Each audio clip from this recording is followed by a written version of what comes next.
So, thanks for tuning in to the channel. I don't know if I'm posting this on my YouTube channel, but if I end up doing it, welcome. This is the first of many types of apocryphal text study groups. Today we are going over the Keys of Enoch and trying to relate it to other anomalous texts, anomalous scriptures and materials. With my brother Tay Chilla and my brother Drew. And we're going over the Keys of Enoch, key 207, page 237. I don't know if you got your book, Taylor, right now or not, but Y'all can kick it off. I'm just getting my Nutella rice cakes, Sounds getting that's fire. healthy stuff. it's vital to studying, to understanding ideographic cybernetics. Okay, so Uh, me and Drew started reading the first couple paragraphs, but we're gonna redo it real quick. Before we start, um, we noticed that this paper also uses a term that the Urantia book also uses. Last study group, we randomly pick a chapter pretty much for these study groups, and last study group we picked a paper that used the term thought adjuster, referring to the higher self or the overself or the divine light within. And you do not see this term any other place other than the Urantia book, which is very interesting. And the Keys of Enoch and the Urantia book are both considered mysterious, some type of celestial revelation. So today we picked a random chapter, and of course they're using shared terminology again, which is a good thing, a good sign. Drew just posted it. Thank you so much, brother. Ideographic recorders. We have the equivalent of both the written and spoken word, but in preserving thought, we usually employ concept picturization and ideograph techniques. Those who preserve ideographs are able to improve 1,000-fold upon the work of the concept recorders. So it's pretty much stating that the celestials can beam thoughts, can beam thought forms into each other to communicate instead of speaking in words. An example of this would be like to think of a complex memory that you've been through in your past, like a party or dance or a sports event where there's a lot of people moving around everywhere, or a mall. And I told you to explain that memory to me. It would take you a long time to explain it with your words in a linear fashion, because you have to say, oh yeah, the girl in the red dress was over to the right and it took her 3 seconds to walk up to me. But you have to remember at the same time behind me, the band started playing. And right when that happened, my friend texted me saying he was pulling up outside, and it takes a long time to explain all that. When in your mind, you can just see it all happening all at the exact same time. And it's all that information is relayed via your mind, aka a color screen in a geometrical configuration that you have control of. It's called your thoughts, your mind. This mind is it's like a cauldron. It's like a room. It's like a celestial void that you have control and access over, and you can modulate this void with your thoughts. You can change the screen, you can change the color, you can change the experience, you can change the memory at will. These are real thought forms. These are words, a la the language of light, and this is the way that angels can communicate with each other. And for this chapter, they're calling them ideographs.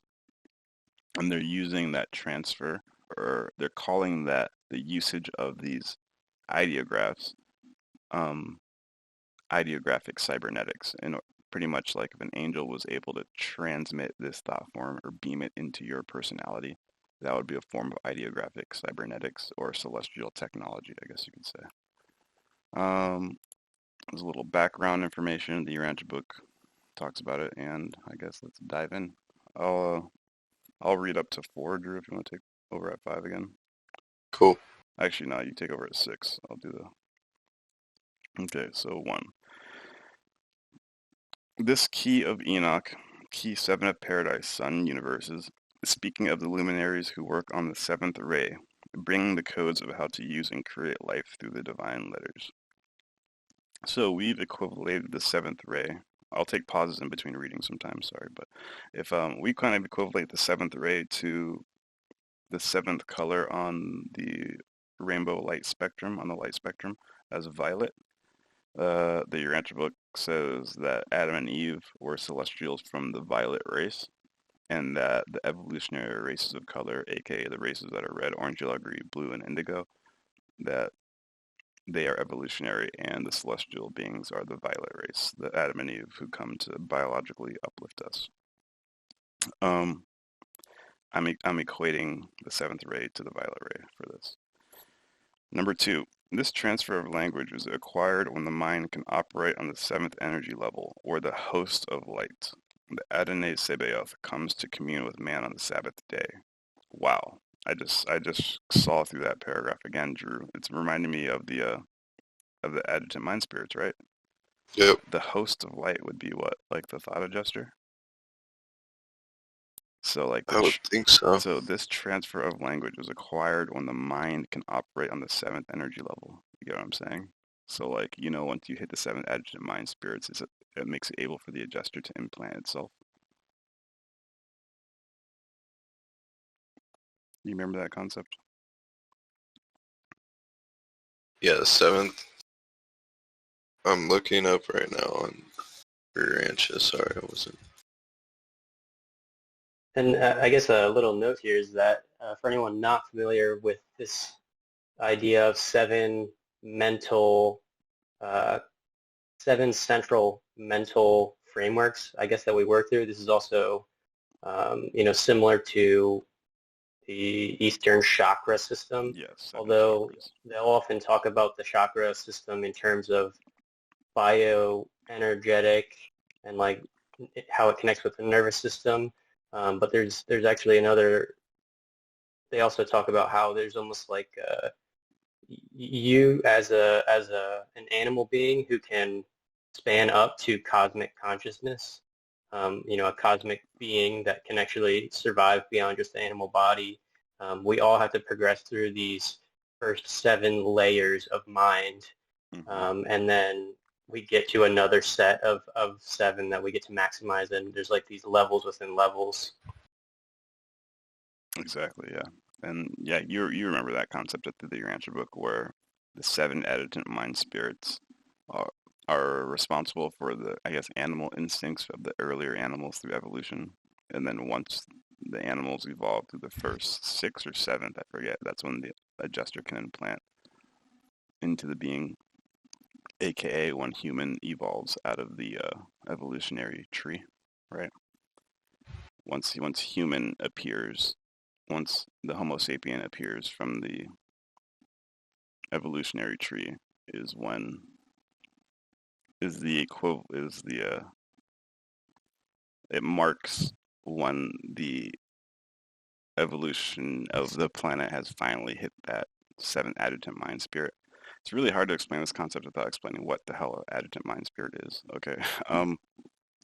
Then the word adjutant means someone who can perform for me if I'm not there, right?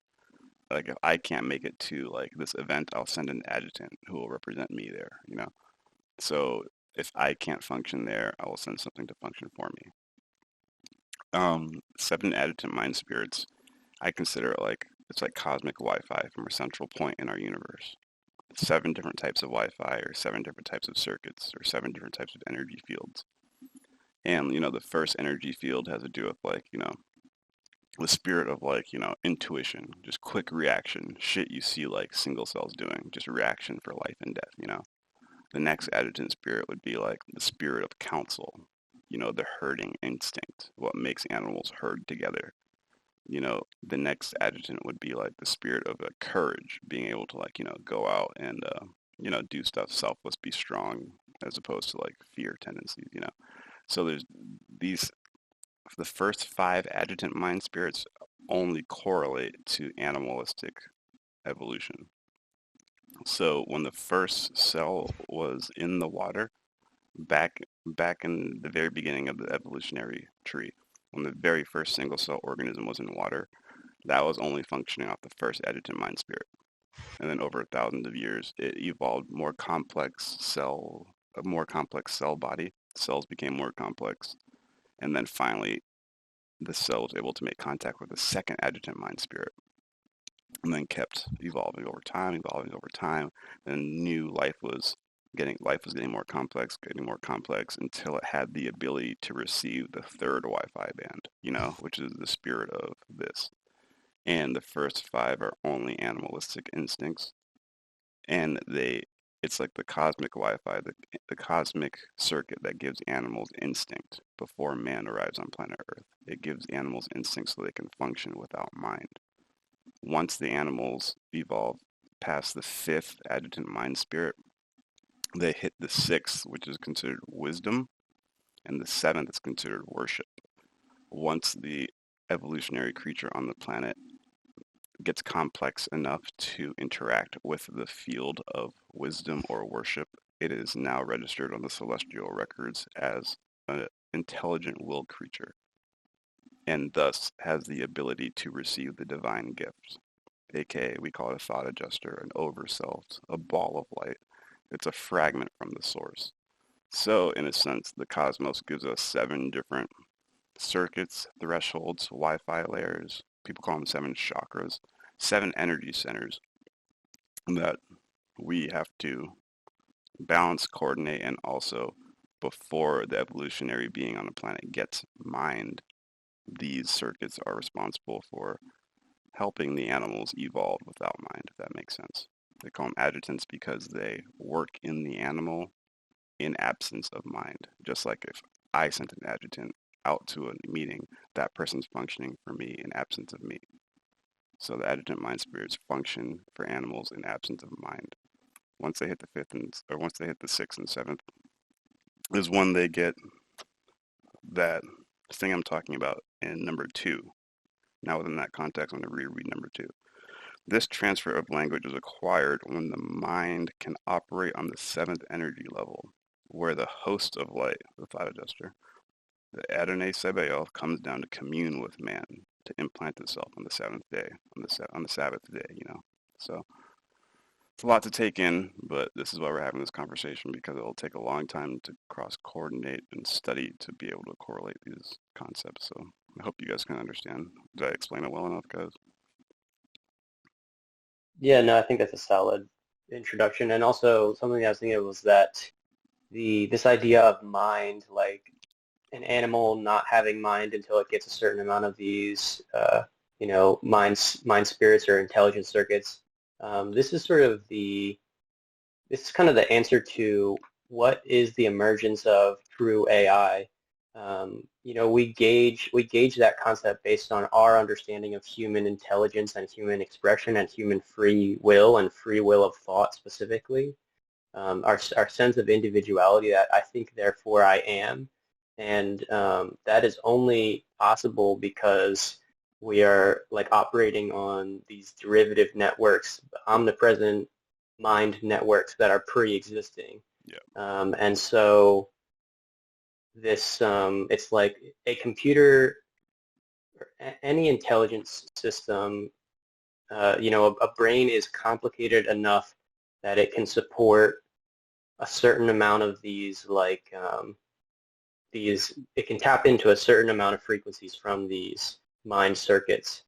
And the more complex that brain becomes through natural evolution and assisted evolution, it can start to express into these higher levels.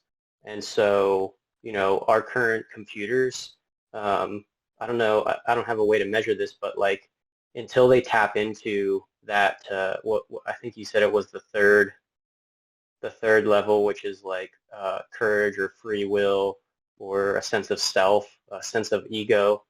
Until that actually happens, we're just making systems that can mimic, human operation, but it hasn't taken on its own true kind of thought in the cosmic consciousness network.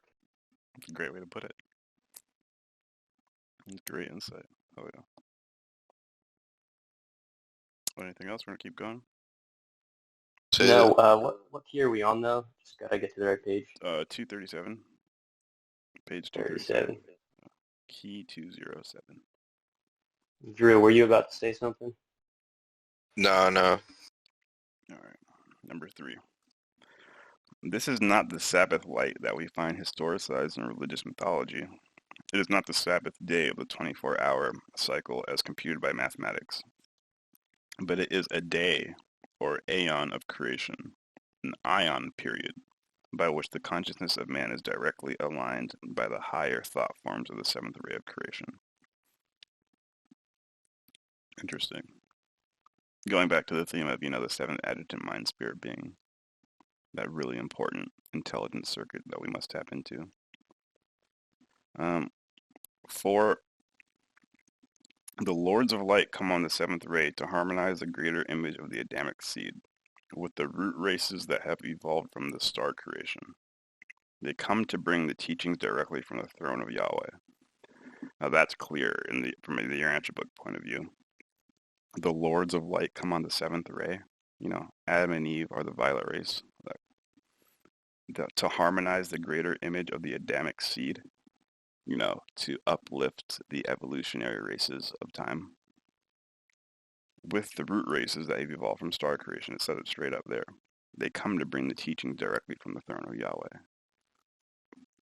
So to put it short, Adam and Eve were celestial beings who represent the violet race, and they came in our past to teach us and to upstep us mentally, physically, and spiritually. This little passage right here is, vibes with that to me. They use the language of the throne, the linguistics of the living light, to harmonize the evolutions of the first 6 days, or aeons of creation, into the image of the Father. So we were around this part right when you joined Taylor before, and one of the last ideas I kind of threw out there was about this number 5. So in number 4, they're referring to, the Adam and Eve coming out and harmonizing the root races, right? Number 5, it says, they use the language of the throne, the linguistics of the living light, to harmonize the evolution of the first 6 days. For some reason, I'm thinking the first 6 days are the equivalent of, like, the Sangic races, but also the 7 Agitant mind spirits, the 7 chakras. The theme of sevens goes out a lot, because you can also say, like, the 7 mansion worlds, too, the 7 densities.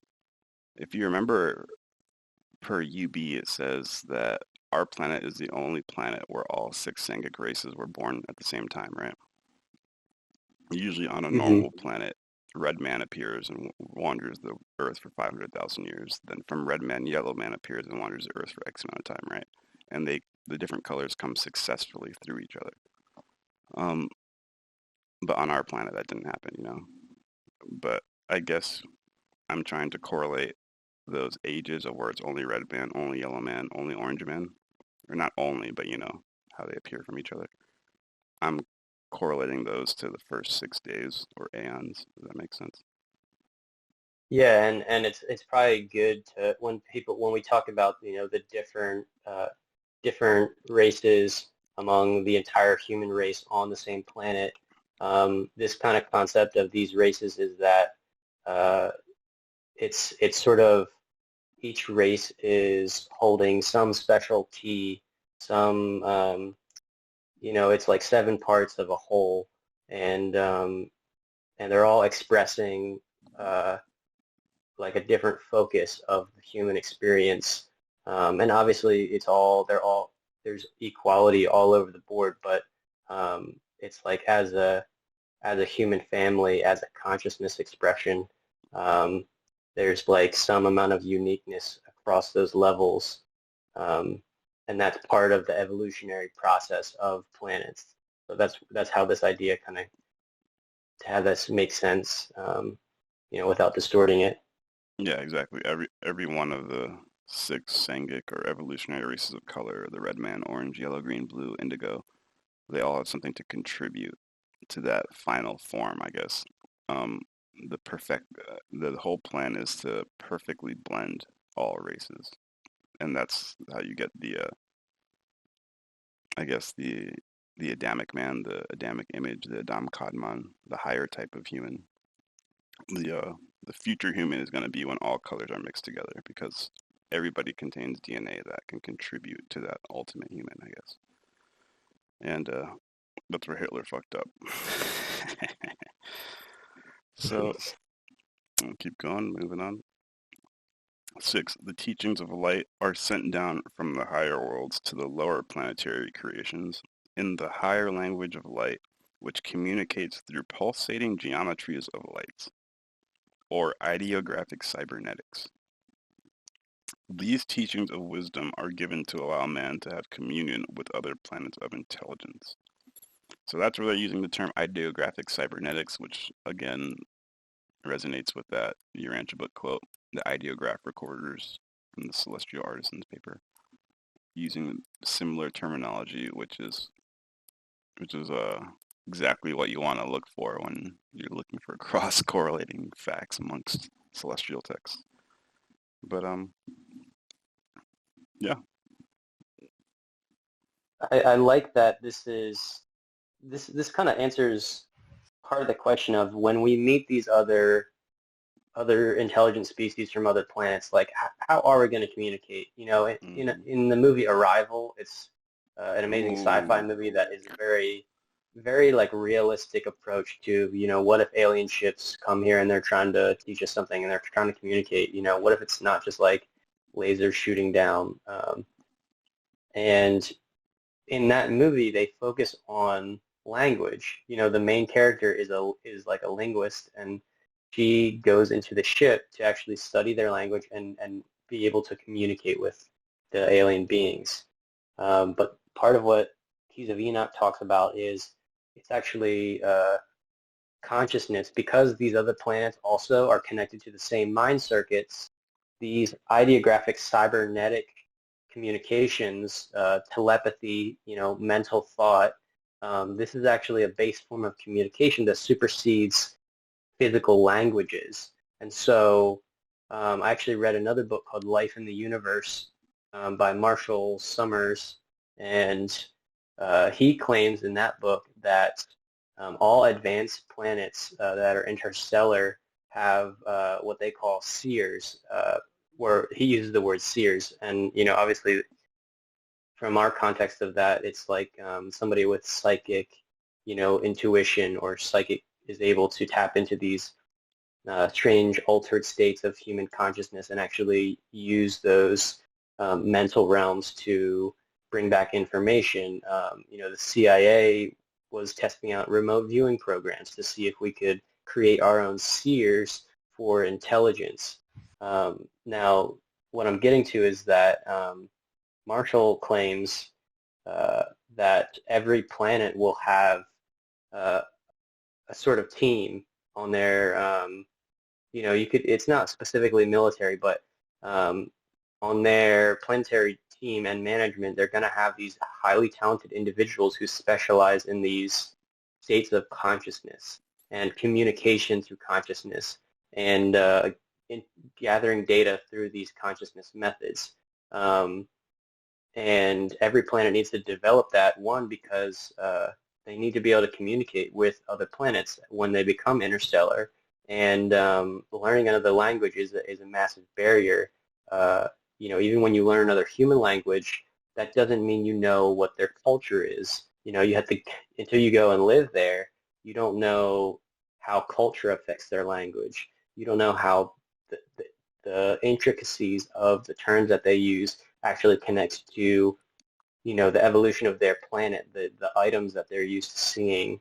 And so through ideographic cybernetics, we can sort of bypass some of these things and transmit data a lot faster. Yeah, on that level of information. Oh yeah, and that's part of the Adamic mission or the Celestial mission when they come down here, is to kind of figure out a way to transfer these ideographic cybernetics or these telethought communication concepts, how to transfer them into animal man using language. That's hard, you know? It's very hard. Number 7. Yeah, if you want to take it. The essence of these teachings was given in the past, before the corruption of man. However, with the corruption of man by the fallen brotherhoods, rebel midways, Lucifer, Caligastia, man was taught through false teachings how to use this language of light for space and planetary warfare. Ooh. Through the use of these fallen teachings, a new species was created to do the work and chores of the planet. This species was part human and part animal. The fallen Adamic humanity desired to give this subspecies creation a form of godliness and to give them access to higher evolutionary teachings. This was beyond their spiritual and genetic capacity to understand, and therefore would have resulted in the complete destruction of the planet. Thus, the councils of the Lords of Light had to intervene to prevent the corrupted species from endangering and interbreeding with intelligence on this planet or other planetary environments through space migration. Yeah, we need to stop and go over that. So, Yo, turn the recorder off. No, I'm just kidding. Okay, so remember he's talking about the same events, but through different terms and through different, because like one man's freedom fire is another man's terrorist, right? Like the thing you posted the other day, Taylor. One man's rebel is another's revolutionary, right? So I'm guessing some of that's happening, but not like in a propaganda way. He's just looking at it in different ways. So he's referring to the Adamic mission, right? The fallen Adamic humanity desire to give this subspecies creation a form of godliness, right? Yeah, what is the subspecies? I'm saying they're calling that the Sangic graces. Because remember, I don't think so. Adam and Eve weren't supposed to mate with them directly. They were supposed to wait until they blended, and then their children were supposed to mate with them, you know? It almost sounds like that's how he's talking about Adam and Eve, or desired to give them the biological material early, you know? I get that story, but if you read all of 9, it doesn't really match up with that because it says this was beyond their spiritual and genetic capacity to understand and would have resulted in destruction of the planet. So that idea with the Adamic race mating with the native species, in that story, that was supposed to happen. But what it's saying here, this almost sounds like the idea of the humans in Atlantis like mixing animal and like human DNA and maybe even something with in the Egyptian hieroglyphs and pictures and mythology you have these human body half human half animal like characters and often they're even depicted as gods. um, I heard the theory that like maybe some of these depictions are potentially related to advanced human like genetic programs in past ages of knowledge that we have long lost, and that they're actually this was the natural humans on the planet had high enough intelligence to basically do what we're kind of reintroducing now with gene editing, but it seems that they would be, if they were a lot farther on and they felt that they could create their entire subspecies. That's what I'm picturing from this. It could connect to, what you were just saying, but there's, I don't know, I guess there's a couple avenues. Oh yeah, exactly, and that's why the brothers, when they come together, is my favorite time. I always say this. I'm gonna say it again for the people. These conversations, these meetings, I like to look at them as like 4D, 5D, 7D chess. We're looking at one concept from 6 different angles. I'm gonna put an angle on the table. You're gonna put an angle on the table. He's gonna put an angle on the table, and none of these angles is right. The angle that's right is when you mix them all together, and we finally can all see that, the fully formed thought form. And the only way we're going to get that is through conversation like this. So that's why I love coming together and being able to do this, because I can see points of view that I would have never been able to do it. And I think that's how everybody should look at things instead of making it personal. But with that being said, I just thought of something else that's kind of making me lean back towards what I was saying before. Remember who came before Adam and Eve? Was Caligastia, right? And Caligastia was supposed to already initiate this race of blending program, but he defaulted, right? Right. So it's almost like that's lending more credence to this calling that the subspecies, you know? Like on a perfect planet, Kaligassi should have gotten all the races mixed a little bit and ready for the Adamic mission, right? And then the Adamic mission wasn't even supposed to mate with him. They were supposed to wait, until they had children. I think it was like a fucking really long time before they started mating. And they weren't even supposed to mate with us. Their children were supposed to mate with us.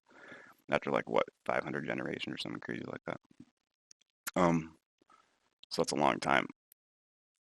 If on a perfect planet, Kaligassi would have gotten that our species ready, so that wouldn't have been a subspecies. That would have been, the normal species. But instead, it didn't happen because Kaligassi defaulted. So from the angelic point of view, we were already a defaulted subspecies that didn't get the proper training. And then the Adamic people land, and they're looking at it like, oh man, look at these people. They didn't get blended correctly, so they're really subspecies. And then Adam and Eve, instead of waiting, they said, you know what? We're gonna give this subspecies all of it. We're gonna fucking mate with them. I don't know. Let's keep reading. Maybe it'll reveal more. All right. 11. To prevent this from occurring, the councils of the Lords of Light decided to deliberately confuse the languages of the Earth's races so that man would no longer have access to the higher records, nor the ability to build a space needle to communicate with the gods. Only when man is able to be the Christ light once again will he be able to use the languages of light and be co-participant in the higher worlds of light. He will then acquire the languages of the sons of light use, and which the first members of the Adamic race had when they originally came to the planet. And this is the reason why Enoch is speaking to the human community at this time. For the human mind is to be prepared to enjoy the dimensions of communication that were originally present for the prophets and pre-scientists who walked upon the earth. Oh, yeah. 14. Are we going to keep going? Yeah, it's cool. Unless you got anything. Nah, except, did we build a space needle in a previous civilization? I'm guessing cool. that after the default, something like Taylor said was, there is some type of celestial information exchange to the average humans. I'm guessing Adam and Eve were like, fuck it. We're just gonna start teaching them shit. And I'm sure that created a weird situation that the Celestials didn't like. Yeah. Alright. Enoch told me the language of the throne works as an instant communication with the infinite mind using ideographic and pictographic cybernetics. This is a language of light symbols which works with more than two-dimensional forms of graphic language. The fire letter calligraphy of the language of light alters the memory substrate of language, affecting the psychological, neurological, biochemical, and cosmological levels of thought attunement. The knowledge of this language comes from a core memory of information being shared by the higher evolution. Damn. The core memory, in turn, is controlled by a Midway council and is used to produce holistic thought forms that are applicable to all of the planetary societies being served by a Midway station. Jeez. So they're just like putting out like procedural documents in thought form. Yeah. And shooting them out to the rest of the universe. Like, this is how you do it. That's fucking tight. And they have a shared memory core bank of information. Yeah, that pre-existing language of light. So if we can learn the code, we can tap into the fucking matrix. The good matrix, not the bad matrix.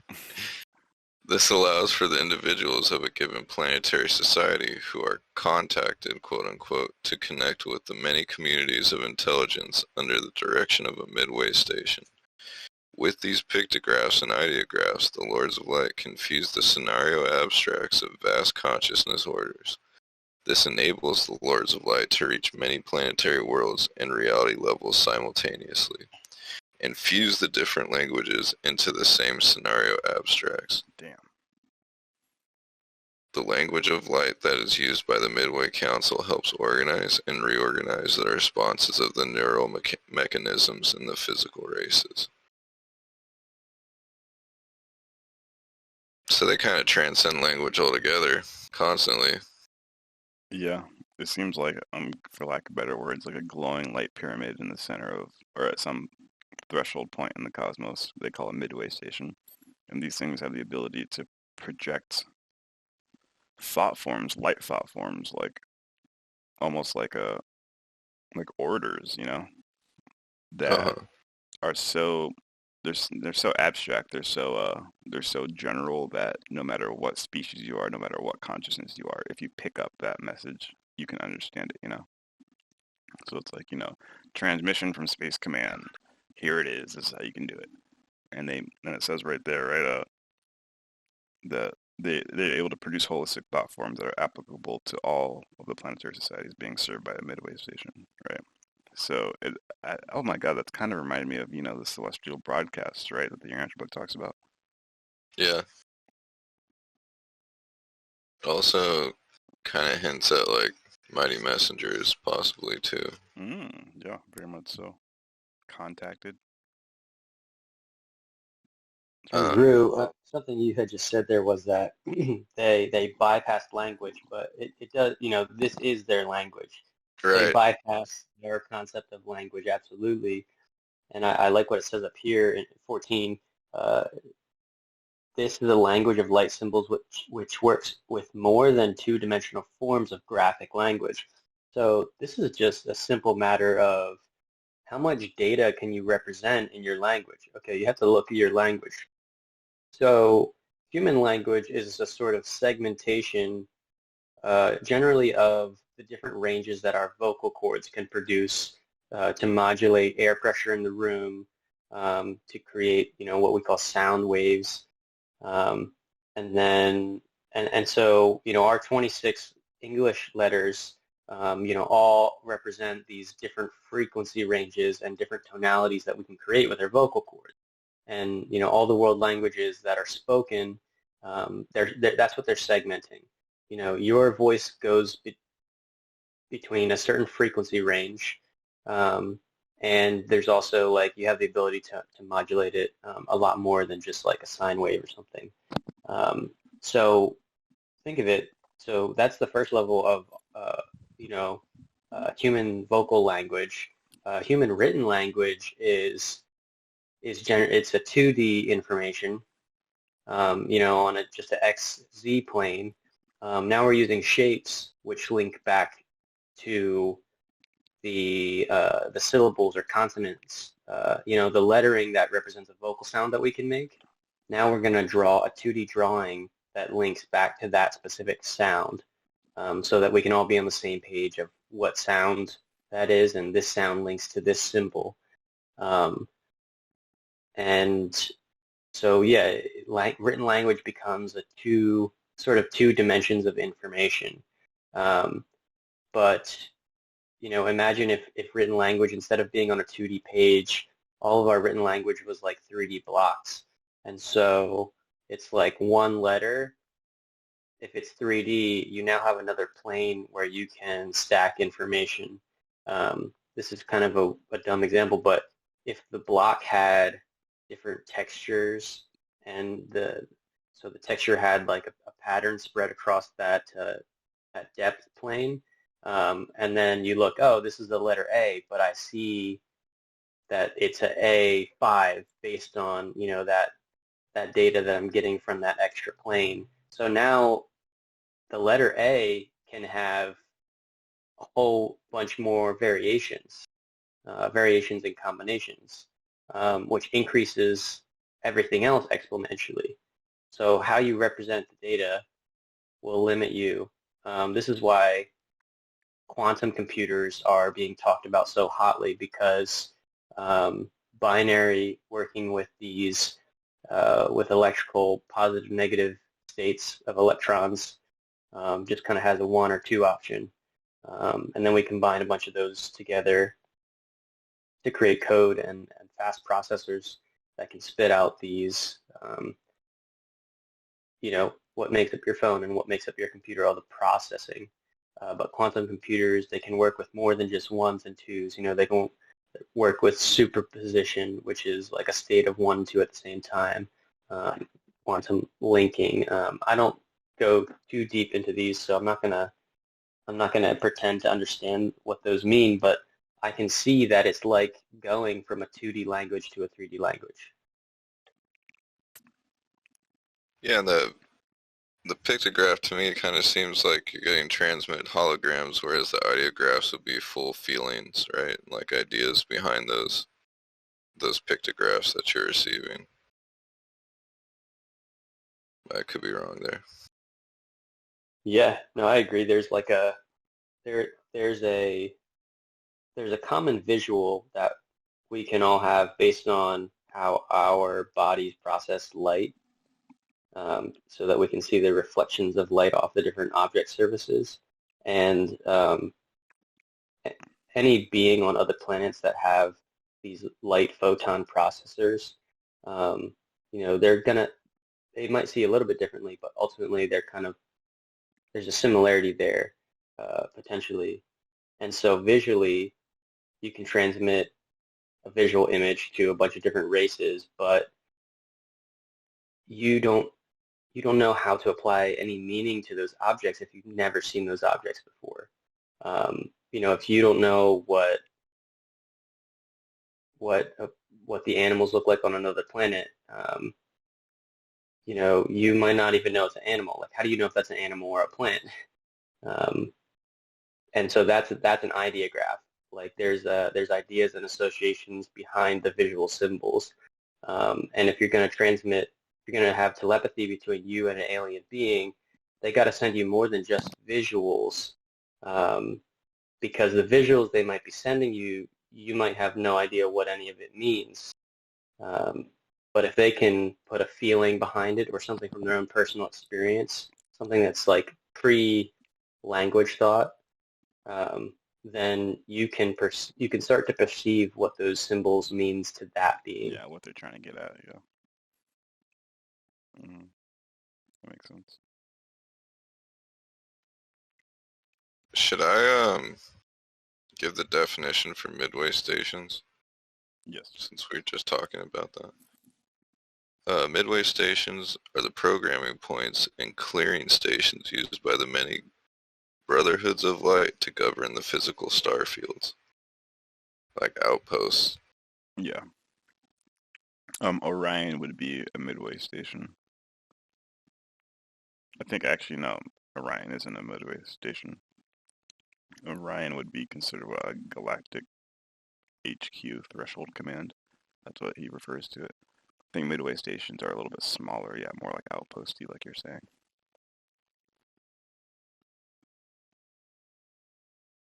Should we continue with 21? I was gonna say, oh yeah, one last point I wanted to talk about, riffing off what you guys say is, 16, like Taylor was just talking about, conveying feeling, because you don't know what different alien race or different planet could be conveying via just a message or a color screen. You need feeling. Oh, okay, now I get what he's trying to say.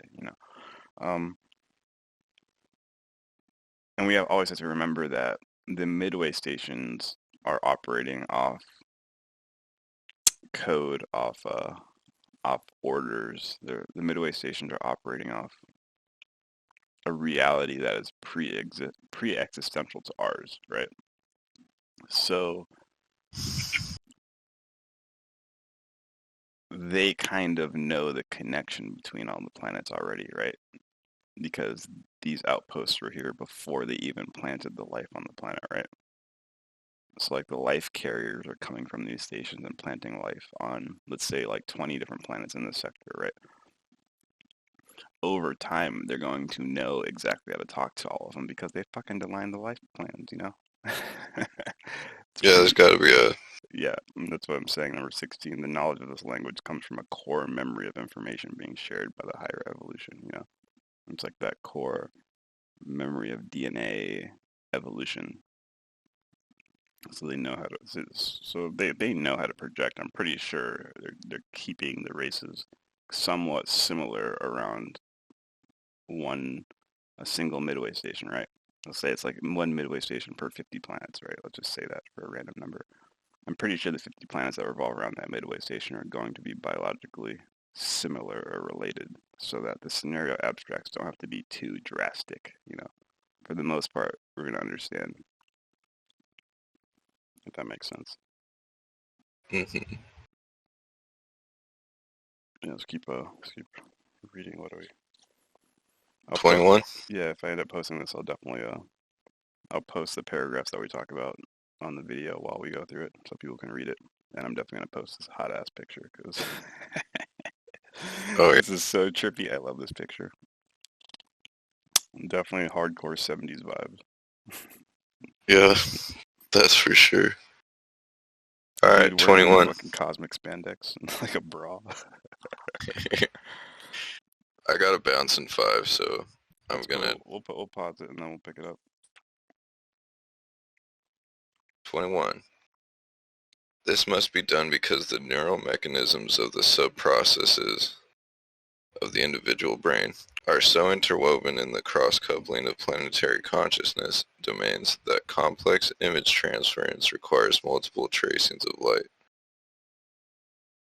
These multiple tracings of light connect to multiple centers of growth with a parent ideograph. Therefore, the brain must be trained to handle complex ideographs and pictographs through a unique light process which coordinates all the chakra centers to the audio coupling of color and sound indexes. Damn, that's a heavy hitter right there. Chakra centers to the audio coupling of color and sound indexes, exactly. Yeah, it makes perfect sense.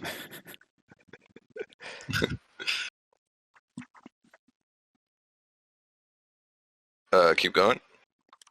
Yeah, until you gotta go. Cool. 24.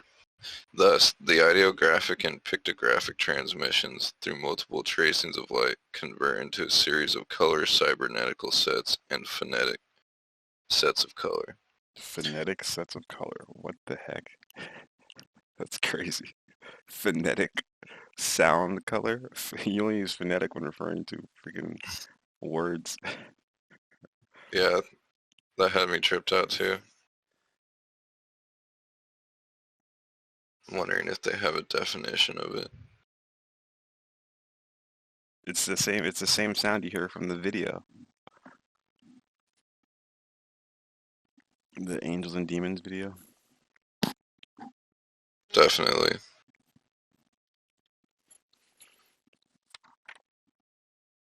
"25. Multiple tracings of color create a chordiocolor control for input, which is then coordinated with the process of sensitized attunement. The light geometry changes the brain's perceptual apparatus as well as the feeling centers of the body." Oh my god, are they actually explaining the technical process of what's happening when they do this telethought communication? I think that's what they're doing. Yeah. What the fuck? That's crazy. Excuse my language, pardon my French. That's what happens sometimes when you see the revelation through the text. Interesting. So they're talking about this process of literally visualization and linking into the cosmic mind as a form of like cosmic technology, and they're calling it cybernetics. And that's crazy. There's multiple tracings of color create a chordiocolor control for input. So you could like set up your interface with your mind and sound right there. Like you can interface with the freaking cosmic computer of light. Dang. Um, I like this concept, and I like that earlier on it was talking about audio coupling of color and sound indexes. So Right. Did you I've see where been it I've says been some phonetic sets of color? What the hell does that mean? right. Well, he might be using phonetic as a sort of analogy, like Yeah, I get it. phonetics is It's just the funny. the relating to speech Root, sounds, but like root the sounds. phonetics of color is a Yeah, sort of root colors. how color anyway the segmentation or how to pronounce colors maybe more technically on a cosmic scale. But what I was saying is that this audio coupling of color and sound indexes in the in a lot of the yoga traditions, which I take a lot of mind, body, spirit practices from from those Eastern, histories. And, they do a lot of like stretching to make sure your nervous system, and body is as sensitive as possible and like running clean and efficient. But then you're also doing these various sound, the Om chant is the The most mantras. popular. Yep. Yeah, the mantras and those sounds, they're actually, it's bioacoustics. So by making those sounds and reverberating your body, you're actually having your nervous system, it picks that up. Maybe it even broadcasts some electrical signal because you're modulating your body physically. Yeah, the Um, keys would say you're actually modulating the particles at the atomic level. yeah. And so anyway, I've been, curious how I haven't dove deep into like mantra and out loud, vibrating the body. They also say that you can do this without actually chanting audibly. You first start Yep. doing it audible, but then you later move on to just purely mental. Like, how do you perceive the mental vibration of what that sound was getting you to? And I think that's probably, potentially the coupling of the color and sound indexes. So when you're chanting something out loud, you then are opening your mind to tap into what is like what is the visual of this sound. Because you can actually a sound wave can hold a 3D shape if you choose to represent data like that, and then you could translate that wave data back into a 3D shape. Um, so sound files can be sort of represented by visuals as well. Um, and so if you can couple the mental level of like a visual or a sound, then you can just reimagine that from your memory and actually tap into that same, attune your radio, attune Yes. to that same level that you had experienced before by, visually or chanting, a specific sound frequency. Exactly, like harmonizing with it. Yeah, bring me back to what I was telling you about last time we read. When I was doing the meditation inside the room, and I was internally chanting Urantia and picturing like me grounding to the planet, and I felt it after a couple chants, and then I projected myself off planet to like Jerusalem. It was internal, but I could see it. It was modulating colors in my vision field when I was doing it. It was very interesting. Let's keep it going. It's probably the last one for me. Cool. You want to pick back up in the morning? We're gonna finish the actual episode. Yeah, for sure. 26. This process of reception is begun by the projection of a brightly colored iode form of light upon the face of the subject so as to trigger the necessary chemical combinations which activate the mind to receive the ideographs of communication. There you go, Taylor. Write it down. Project a iode on your face. Remember last time we were talking about the sacred iode? How the Brotherhood uses that to, refine your biochemical biolytics matrix, that shit. Setting up my projector to shine a iode on my face tonight at midnight under the full moon. Dude, did you watch that video I posted from like that South American place? Where like you sit in that uh, doorway and you put your eye in that little thing. yeah, yeah, What if that was shaped like a iode? yeah. Well, I think it's almost like the projection of a brightly colored iode is more than just like a light pattern. It's a multidimensional 3D information thing. I don't know if we could recreate it by just like projecting, putting cutting out a iode symbol or lettering and then putting your flashlight behind it, but we can try. No, but the Tat it on video your was using forehead. the celestial starlight asshole and that was using a flash. Just tat it on your forehead, Taylor. Just See if you really doubt that life. Oh yeah, Yeah, or you can do like what also in the keys say, where you can stack like a UV light over like a IR light, like adjust the frequency and superimpose the lasers and hit your third eye. You never know, dog. Might start seeing the seraphim. All right. yeah, never that's my hear next experiment. you never Lasers. hear from us again, it worked. Spontaneous combustion. Um, yeah. All right, let's pick it up tomorrow morning. We only got 2 more pages, dude.